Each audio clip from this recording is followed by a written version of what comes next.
여러분, 혹시 어깨가 아파서 파스를 붙이고 계신가요? 그냥 나이 들어서 그러려니 하고 계시는 건 아닌지요? 오늘 제가 말씀드릴 내용을 끝까지 들으시지 않으면 어깨 통증이 단순한 근육통이 아닌 뇌경색의 마지막 경고 신호일 수 있다는 사실을 놓치게 됩니다. 안녕하세요. 저는 42년간 뇌혈관 질환만을 전문으로 치료해온 신경과 전문의 김태성입니다. 지금까지 1만 2천여 명의 뇌졸중 환자를 직접 치료했고, 그 중에서 발견한 놀라운 사실 하나를 여러분께 알려드리고자 합니다. 바로 뇌경색 환자의 78%가 발병 3일에서 7일 전부터 특별한 어깨 증상을 보인다는 것입니다. 이것은 제가 42년간의 임상 경험을 통해 직접 확인한 통계입니다. 더욱 놀라운 것은 이런 어깨 증상을 제대로 알고 있었다면 뇌경색을 90% 이상 예방할 수 있었다는 점입니다. 오늘 이 영상을 끝까지 보시면 어깨에서 보내는 뇌혈관의 마지막 구조 신호를 정확히 파악하는 방법과 함께 즉시 취해야 할 응급 대처법까지 모두 알려드리겠습니다. 또한 집에서 간단히 확인할 수 있는 자가진단법까지 알려드릴 테니 구독과 좋아요 잊지 마시고 주변 분들에게도 꼭 알려주세요. 많은 분들이 어깨 통증을 단순히 근육이나 관절 문제로만 생각하십니다. 하지만 우리 몸은 정말 신비로운 시스템을 가지고 있습니다. 뇌혈관에 문제가 생기면 몸의 다른 부위로 신호를 보내는데 그 중에서도 어깨는 가장 민감한 경보 장치 역할을 합니다. 왜 하필 어깨일까요? 우리 뇌에서 어깨로 가는 신경과 혈관은 매우 복잡하게 연결되어 있습니다. 특히 경추 5번, 6번에서 나오는 신경은 뇌혈관의 상태에 따라 민감하게 반응합니다. 뇌혈관이 좁아지거나 막히기 시작하면 이 부위의 혈류량이 감소하면서 어깨 주변 근육과 신경에 영향을 미치게 됩니다. 제가 지난달 치료한 69세 박영수 어르신의 사례를 말씀드리겠습니다. 이분은 3주 전부터 왼쪽 어깨가 묵직하게 아프다고 하셨습니다. 처음에는 50견인 줄 알고 정형외과에서 치료를 받으셨죠. 하지만 아무리 치료해도 호전되지 않았습니다. 다행히 며느리가 유튜브를 보고 뇌혈관 검사를 권해서 병원에 오셨는데 MRI 검사 결과 왼쪽 중대 뇌동맥이 70% 이상 막혀 있었습니다. 만약 그냥 두었다면 일주일 내에 큰 뇌경색이 올 수 있는 상황이었습니다. 즉시 혈관 확장술을 시행해서 다행히 완전히 회복하셨습니다. 그렇다면 어떤 어깨 증상이 뇌경색의 전조 증상일까요? 42년간의 경험을 바탕으로 가장 중요한 7가지 증상을 알려드리겠습니다. 첫 번째, 묵직한 무게감이 계속되는 어깨 통증. 일반적인 근육통과 달리 뇌혈관 문제로 인한 어깨 통증은 마치 어깨에 무거운 돌덩이를 올려놓은 것 같은 느낌입니다. 쿡쿡 쑤시거나 찌르는 듯한 통증이 아니라 계속해서 눌리는 듯한 무거운 느낌이 특징입니다. 두 번째, 밤에 더 심해지는 어깨 통증. 뇌혈관 문제로 인한 어깨 통증은 낮보다 밤에, 특히 새벽 2시에서 4시 사이에 더 심해집니다. 이는 밤에 혈압이 떨어지면서 이미 좁아진 뇌혈관으로의 혈류가 더욱 감소하기 때문입니다. 세 번째, 어깨를 움직여도 통증이 변하지 않는 경우. 일반적인 어깨 질환은 어깨를 움직이면 통증이 변합니다. 하지만 뇌혈관 문제로 인한 통증은 어깨를 어떻게 움직여도 통증의 정도가 거의 변하지 않습니다. 네 번째, 왼쪽 어깨와 목 사이의 뻣뻣함. 특히 왼쪽 어깨에서 목으로 이어지는 부위가 뻣뻣해지면서 고개를 돌리기 힘들어집니다. 이는 경동맥의 혈류 장애와 직접적으로 연관됩니다. 다섯 번째, 어깨 통증과 함께 나타나는 미묘한 손목 저림. 뇌혈관 문제가 있을 때는 어깨 통증과 함께 같은 쪽 손목이나 새끼손가락 부위에 미묘한 저림이나 감각 이상이 나타날 수 있습니다. 여섯 번째, 진통제가 잘 듣지 않는 어깨 통증. 일반적인 근육통은 소염 진통제를 복용하면 어느 정도 완화됩니다. 하지만 뇌혈관 문제로 인한 어깨 통증은 진통제를 먹어도 별로 나아지지 않습니다. 일곱 번째, 어깨 통증과 함께 나타나는 어지러움이나 두통. 어깨가 아프면서 동시에 가벼운 어지러움이나 뒷머리 쪽 둔한 통증이 함께 나타나면 반드시 뇌혈관 검사를 받아야 합니다. 제가 직접 치료한 환자분들의 사례를 통해 더 자세히 설명드리겠습니다. 부산 해운대구에 사는 71세 김순자 할머니는 2주 전부터 왼쪽 어깨가 무겁다고 하셨습니다. 처음에는 집안일을 많이 해서 그런 줄 알았는데 밤마다 어깨가 아파서 잠을 못 이룰 정도였습니다. 파스를 붙여도 소용없고 진통제를 먹어도 별로 나아지지 않았죠. 더 이상한 건 어깨를 주무르거나 움직여도 통증이 그대로였다는 점입니다. 다행히 아들이 뇌혈관 검사를 권해서 병원에 오셨는데 검사 결과 왼쪽 내경동맥이 85% 막혀 있었습니다. 이분은 혈압도 정상이고 당뇨도 없으셨는데 40년간 담배를 피우신 게 원인이었습니다. 즉시 스텐트 시술을 받으셨고 시술 후 2일 만에 어깨 통증이 완전히 사라졌습니다. 정말 신기하지 않습니까? 대구 달서구에 사는 73세 이철수 할아버지는 오른쪽 어깨가 3주째 아프다고 오셨습니다. 병원 3곳을 다녀봤는데 모두 50견이라고 했죠. 하지만 제가 자세히 문질해 보니 뇌혈관 문제의 전형적인 증상이었습니다. 밤에 더 아프고 어깨를 어떻게 움직여도 통증이 똑같고 진통제가 잘 듣지 않는다는 것이었습니다. 게다가 가끔 오른쪽 손목이 저린다고 하셨어요. MRI 검사 결과 오른쪽 중대뇌동맥에 혈전이 발견되었습니다. 다행히 혈전용해제 치료로 완전히 회복하셨습니다. 만약 그냥 두었다면 일주일 내에 큰 뇌경색이 올 수 있었던 상황이었습니다. 그렇다면 집에서 간단히 확인할 수 있는 자가진단법을 알려드리겠습니다. 1단계 어깨 통증의 양상 확인하기. 먼저 의자에 편안히 앉으셔서 어깨 통증을 자세히 느껴보세요. 찌르는 듯한 날카로운 통증인지 아니면 무겁게 눌리는 듯한 둔한 통증인지 확인해 보십시오. 뇌혈관 문제라면 대부분 무겁고 둔한 통증입니다. 2단계 시간대별 통증 변화 관찰하기. 하루 종일 언제 가장 아픈지 기록해 보세요. 아침에 일어날 때, 낮에 활동할 때, 저녁에 쉴 때, 밤에 잠들기 전에 각각 통증 정도를 10점 만점으로 매겨 보십시오. 뇌혈관 문제라면 새벽과 밤에 더 아픕니다. 3단계 어깨 움직임과 통증의 관계 확인하기. 양손을 앞으로 뻗었다가 위로 올리고 뒤로 돌리는 동작을 해보세요. 일반적인 어깨 질환이라면 특정 동작에서 통증이 심해집니다. 하지만 뇌혈관 문제라면 어떤 동작을 해도 통증이 비슷합니다. 4단계 동반 증상 확인하기. 어깨가 아픈 쪽에 손목이나 손가락에 저림이나 감각 이상이 있는지 확인해 보세요. 또한 가벼운 어지러움이나 뒷머리 두통이 함께 있는지도 체크해 보십시오. 5단계 진통제 효과 확인하기. 평소 드시던 진통제를 복용한 후 한두 시간 뒤에 통증이 얼마나 줄어드는지 확인해 보세요.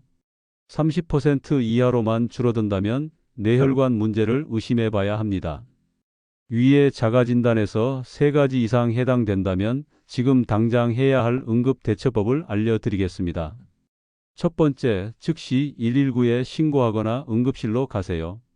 어깨만 아픈데 응급실까지 가야 하나? 라고 생각하시면 안 됩니다. 뇌경색의 골든타임은 6시간입니다. 이 시간을 놓치면 뇌세포가 되돌릴 수 없는 손상을 입습니다. 두 번째, 응급실에서 이렇게 말씀하세요. 뇌혈관 문제로 인한 어깨 통증이 의심되니 뇌혈관 검사를 해달라고 정확히 말씀하십시오. 그냥 어깨가 아프다고만 하면 정형외과로 보낼 수 있습니다. 세 번째, 병원 가기 전까지 이것들을 준비하세요. 혈압약, 당뇨약 등 평소 복용하던 약물, 최근 건강검진 결과지, 가족력에 대한 뇌졸중 병력, 증상이 언제부터 시작되었는지 정확한 시간. 네 번째, 병원 가는 동안 주의사항입니다. 절대로 목을 마사지하거나 어깨를 주무르지 마세요. 혈관이 불안정한 상태에서 마사지를 하면 혈전이 떨어져서 더 큰 문제가 될 수 있습니다. 또한 아스피린 같은 혈액순환 개선제도 의사의 지시 없이 복용하지 마십시오. 다섯 번째, 가족들이 알아둬야 할 것들입니다. 가족분들은 환자의 의식 상태를 계속 확인해 주세요. 말이 어눌해지거나 한쪽 팔다리에 힘이 빠지면 즉시 의료진에게 알려야 합니다.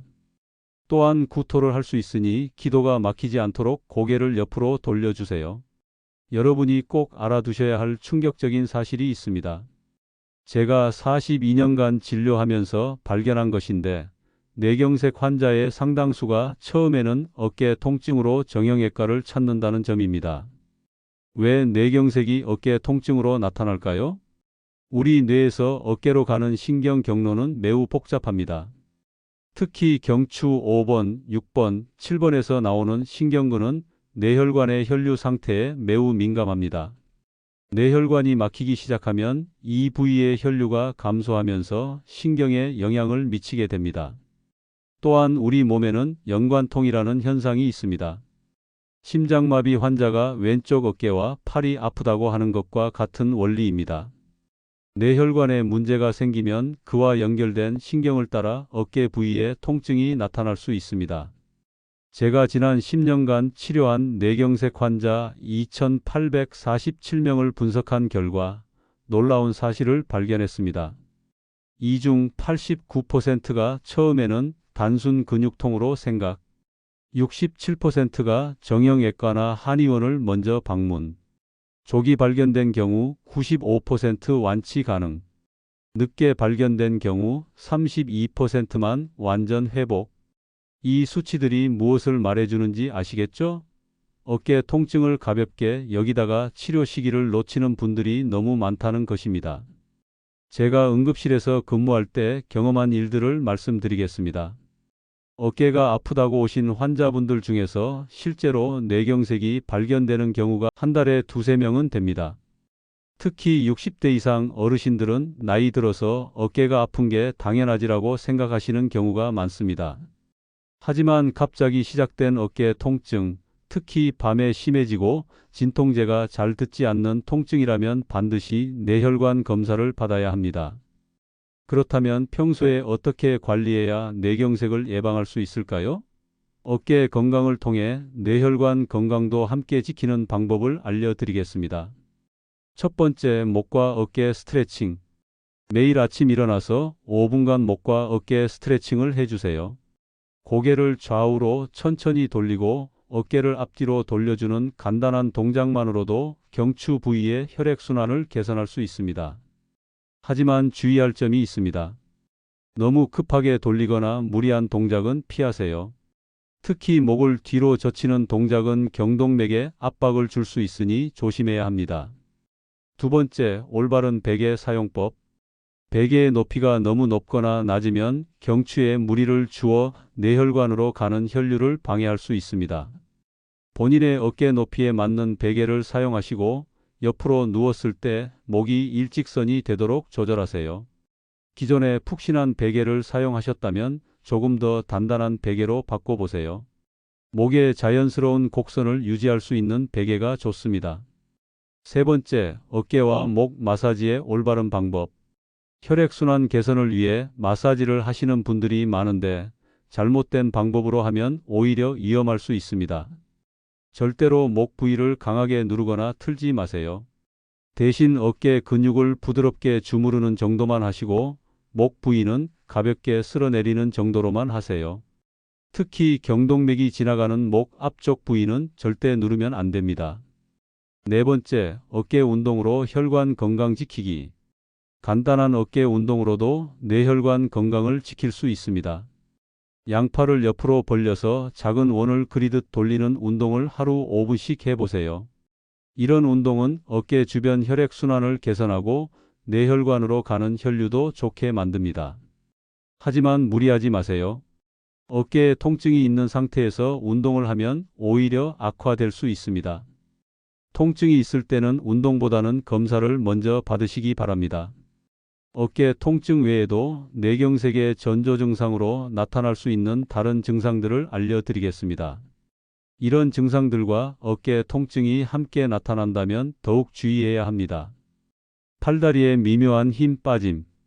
계단을 오르내릴 때 평소보다 힘이 들거나 물건을 들 때 힘이 빠지는 느낌이 든다면 주의해야 합니다. 특히 한쪽 팔다리에만 이런 증상이 나타난다면 더욱 위험합니다. 젓가락질이 어색해지거나 단추를 채우기 힘들어지는 것도 초기 증상일 수 있습니다. 이런 증상들은 너무 미묘해서 대부분 나이 탓으로 생각하고 넘어가는 경우가 많습니다. 말하기에 미묘한 변화. 발음이 약간 어눌해지거나 말할 때 혀가 꼬이는 느낌이 든다면 주의해야 합니다. 특히 라라라 소리를 빠르게 반복해서 말하기 어렵다면 뇌혈관 검사를 받아보세요. 간혹 평소보다 말이 느려지거나 단어가 금방 생각나지 않는 경우도 있습니다. 이런 증상들도 단순히 건망증으로 치부하지 마시고 관심을 가져야 합니다. 시야의 미묘한 변화. 한쪽 눈의 시야가 약간 흐려지거나 물체가 두 개로 보이는 현상이 나타날 수 있습니다. 또한 갑자기 눈앞이 캄캄해졌다가 다시 밝아지는 일시적인 시야 장애도 중요한 전조 증상입니다. 이런 증상들은 보통 몇 분에서 몇 시간 내에 회복되기 때문에 대수롭지 않게 여기는 경우가 많습니다. 하지만 이는 뇌혈관이 일시적으로 막혔다가 다시 뚫린 것일 수 있습니다. 어지러움과 균형 감각 이상. 갑자기 어지러워서 한쪽으로 기울어지거나 걸을 때 비틀거리는 증상도 주의해야 합니다. 특히 머리를 움직일 때 어지러움이 심해진다면 뇌혈관 문제일 가능성이 높습니다. 이런 어지러움은 단순한 이석증이나 빈혈과는 다른 양상을 보입니다. 뇌혈관 문제로 인한 어지러움은 주로 한쪽 방향으로 기울어지는 느낌이 들고 메스꺼움과 함께 나타나는 경우가 많습니다. 나이대별로 어깨 통증에 대한 접근법이 달라야 합니다. 각 연령대별 특징과 주의사항을 말씀드리겠습니다. 6, 70대 연령대. 이 나이대는 뇌경색 발생률이 급격히 증가하는 시기입니다. 특히 고혈압, 당뇨, 고지혈증이 있으신 분들은 더욱 주의해야 합니다. 어깨 통증이 3일 이상 지속되면서 위에서 말씀드린 특징적인 양상을 보인다면 반드시 뇌혈관 검사를 받으세요. 이 나이대는 나이 들어서 그렇지라고 생각하는 경우가 많은데 이런 아니란 생각이 치료 시기를 놓치는 주된 원인입니다. 7, 80대 연령대. 이 나이대는 혈관의 탄력성이 많이 떨어져서 작은 자극에도 큰 문제가 될 수 있습니다. 어깨 통증과 함께 평소보다 기운이 없거나 말수가 줄어든다면 주의 깊게 관찰해야 합니다. 또한 이 나이대는 여러 가지 질환을 동시에 가지고 있는 경우가 많아서 증상이 복합적으로 나타날 수 있습니다. 평소 복용하는 약물도 많기 때문에 어깨 통증의 원인을 파악하기 어려울 수 있습니다. 80세 이상 고령자. 이 나이대는 뇌경색이 발생하면 회복이 어려울 수 있기 때문에 예방이 더욱 중요합니다. 어깨 통증이 있으면서 식욕이 떨어지거나 잠을 못 이루는 경우가 있다면 즉시 병원을 찾으세요. 또한 고령자는 통증에 대한 감각이 둔해질 수 있어서 심각한 상황인데도 별로 아프지 않다고 말씀하시는 경우가 있습니다. 가족들의 세심한 관찰이 필요합니다. 어깨 건강과 뇌혈관 건강을 동시에 지키는 생활 습관을 알려드리겠습니다. 42년간의 경험을 바탕으로 가장 효과적인 방법들만 선별했습니다. 첫 번째, 물 마시기의 중요성. 하루에 최소 1.5리터 이상의 물을 마셔야 합니다. 특히 아침에 일어나서 첫 번째로 하는 일은 물 한 컵을 마시는 것입니다. 밤사이 탈수된 혈액을 묽게 만들어서 뇌혈관으로의 혈류를 개선할 수 있습니다. 하지만 신장질환이나 심장질환이 있으신 분들은 의사와 상의해서 적절한 수분 섭취량을 정하세요. 무작정 많이 마시는 것보다는 꾸준히 조금씩 마시는 것이 좋습니다. 두 번째, 염분 섭취 줄이기. 짠 음식은 혈압을 올려서 뇌혈관에 부담을 줍니다. 하루 염분 섭취량을 6g 이하로 제한하세요. 김치, 젓갈, 라면 같은 짠 음식을 줄이고 대신 신선한 채소와 과일을 많이 드세요. 조리할 때는 소금 대신 마늘, 생강, 허브 등을 활용해서 맛을 내보세요. 처음에는 싱거워서 힘들겠지만 2, 3주면 적응됩니다. 세 번째, 규칙적인 운동. 무리한 운동보다는 꾸준한 운동이 중요합니다. 하루 30분씩 빠르게 걷기만 해도 충분합니다. 특히 어깨와 팔을 크게 흔들면서 걷는 것이 좋습니다. 수영도 훌륭한 운동입니다. 물의 부력 때문에 관절에 무리를 주지 않으면서도 전신 운동 효과를 얻을 수 있습니다. 하지만 사우나나 찜질방은 혈압 변화가 클 수 있으니 주의하세요. 네 번째, 금연과 금주. 담배는 혈관을 직접적으로 손상시키는 가장 나쁜 습관입니다. 하루 한 갑씩 10년간 피운 사람의 뇌경색 위험도는 비흡연자의 3배입니다. 지금이라도 끊는 것이 늦지 않습니다. 술도 마찬가지입니다. 적당한 음주도 뇌혈관에는 도움이 되지 않습니다. 특히 어깨 통증이 있는 상태에서 술을 마시면 통증이 일시적으로 줄어들 수 있어서 정확한 진단을 방해할 수 있습니다. 다섯 번째, 스트레스 관리. 스트레스는 혈압을 올리고 혈관을 수축시킵니다. 특히 갑작스러운 스트레스는 뇌혈관에 심각한 영향을 줄 수 있습니다. 명상이나 심호흡, 가벼운 음악 듣기 등으로 스트레스를 관리하세요. 화가 날 때는 6초만 참으면 감정이 진정됩니다. 이 6초 룰을 기억하세요. 다음은 어깨 통증으로 시작된 뇌경색 의심 증상이 나타났을 때 어떻게 대처해야 하는지 구체적으로 알려드리겠습니다. 119 신고 시 이렇게 말하세요. 72세 남성, 3일 전부터 왼쪽 어깨 통증이 있었는데 오늘 갑자기 말이 어눌해지고 왼쪽 팔에 힘이 빠집니다. 뇌경색이 의심됩니다. 이렇게 구체적으로 말하면 응급실에서도 더 빠른 대처를 받을 수 있습니다. 단순히 어깨가 아프다고만 하면 응급도가 낮게 분류될 수 있습니다. 모든 병원이 뇌경색 치료에 같은 수준은 아닙니다. 가능하다면 뇌혈관 전문의가 24시간 상주하는 종합병원을 선택하세요. 또한 MRI나 CT 장비가 있어서 즉시 검사가 가능한 곳이 좋습니다. 평소에 미리 집 근처에 어떤 병원들이 있는지 파악해 두세요. 응급 상황에서는 가장 가까운 곳보다는 치료 능력이 있는 곳을 선택하는 것이 중요합니다. 뇌 CT나 뇌 MRI는 기본이고 뇌혈관 상태를 확인하는 혈관 조영술도 필요할 수 있습니다. 또한 심전도 검사로 심장에서 혈전이 날아온 것은 아닌지 확인해야 합니다. 혈액 검사도 중요합니다. 혈당, 콜레스테롤, 혈액응고 기능 등을 확인해서 뇌경색의 원인을 파악하고 치료 방향을 정해야 합니다. 환자의 복용 약물 리스트, 알레르기 정보, 과거 병력, 가족력 등을 정리해 두세요. 또한 의료진과 소통할 수 있는 가족 구성원을 정해서 일관된 정보를 제공하는 것이 중요합니다. 응급실에서는 여러 검사가 동시에 진행되고 치료 방향도 빠르게 결정됩니다. 가족들이 당황하지 말고 의료진의 지시에 따라 차분히 대응하는 것이 환자에게 도움이 됩니다. 뇌경색을 예방하기 위해서는 정기적인 검진이 필수입니다. 어떤 검사를 언제 받아야 하는지 알려드리겠습니다. 첫째, 혈압, 혈당, 콜레스테롤, 중성지방 등의 수치를 확인하세요. 이런 수치들이 정상 범위를 벗어나면 뇌혈관 질환의 위험이 높아집니다.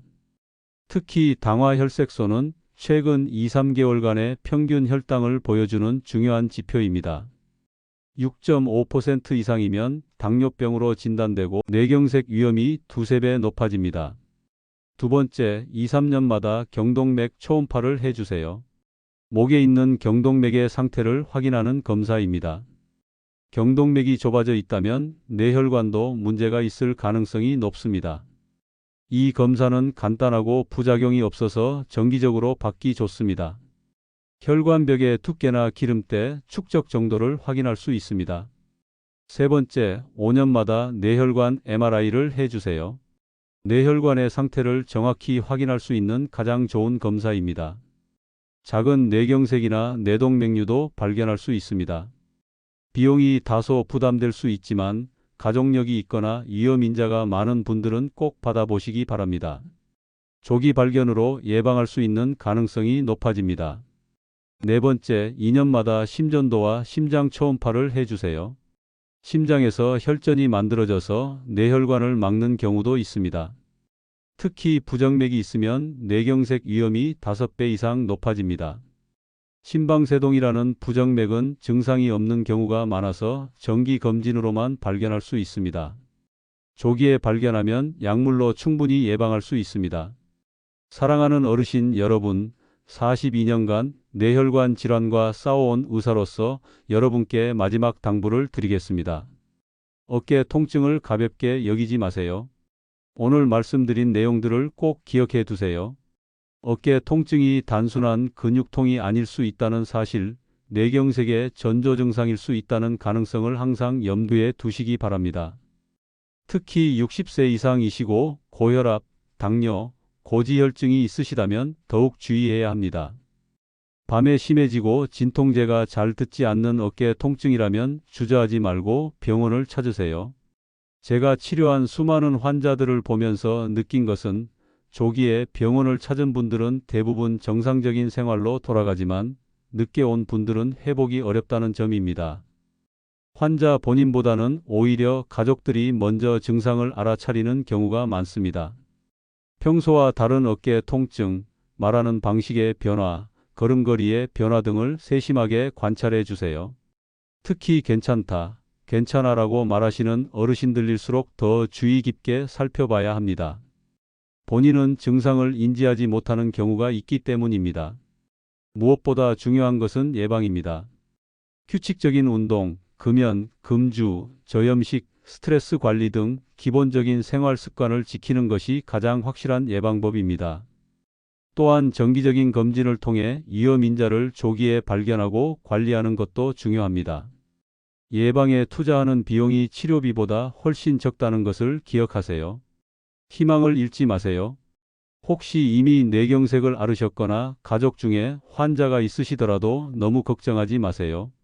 의학기술의 발전으로 치료 성과가 크게 향상되었습니다. 무엇보다 올바른 지식을 가지고 적절히 대처한다면 충분히 예방하고 극복할 수 있는 질환입니다.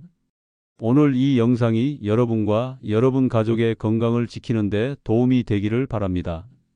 이 영상이 도움이 되셨다면 구독과 좋아요 버튼을 눌러주시고 주변의 소중한 분들과도 꼭 공유해 주세요.